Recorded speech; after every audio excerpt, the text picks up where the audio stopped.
Many people may know I enjoy releasing and protecting living beings. My team is working in Myanmar on a 3,000 mu sanctuary, the world's largest life protection park. We rescue cattle and horses, and we're doing this worldwide. I also like performing food offerings and burnt offerings. Why do I do these two things?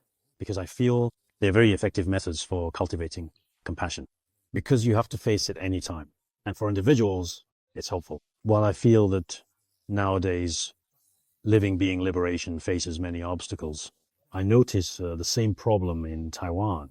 Once when I went to Canada, something happened. It wasn't me, it was someone else from our group. They released 2 fish into a lake. The local government spent $500,000 Canadian to scoop out all the water, clear the lake, and catch all the fish, just to relocate those 2 fish to another place. After that, they carefully put the water and the fish back in. Several fish would have died in the process. They think that this is what actually constitutes an ecological problem. From the Buddhist perspective, eating meat is what truly destroys the ecosystem. Our view of ecology is that all sentient beings are equal. But in the secular world, it's hard to discuss this.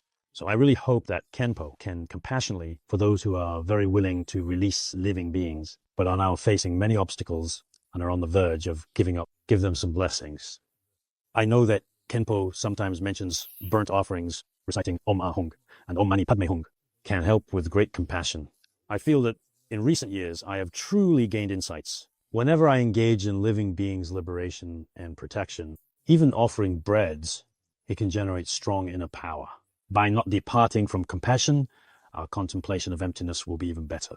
So I will ask Khenpo's blessings for advice on life release, food offerings to all beings in the ghost realm, and burnt offerings. Food offering and smoke offering are actually very important, because no matter who they are, if they truly have compassion in hearts, it can be manifested quite clearly in their actions. This is not just something to talk about casually. Actually, in recent years, I have done less living beings release, mainly because my schedule is over tight. I don't have the time. Some of the money for life release have been distributed across the country with the request that everyone perform living beings release within 100 days. In the past, we did life release every year, perhaps more than 20 years. We have always persisted in doing life release. I also hope that everyone can do it. Life is so incredibly precious and valuable. It holds a significance that cannot be measured or compared to anything. This is true for both animals and human beings. So I fully support the Master personally taking part in life release activities, such large-scale activities. We also often pray for the blessings from the 3 jewels and wish everything goes as we wish. Of course, it is the same for us on the mainland. Now, it is becoming more and more inconvenient to do life release. On one hand, there are many different kinds of obstacles and challenges. There are all kinds of obstacles, more and more. So at this time, we also need to have a scientific approach with careful research on ecology. Some Buddhists who do life release, we require them to do it on a small scale.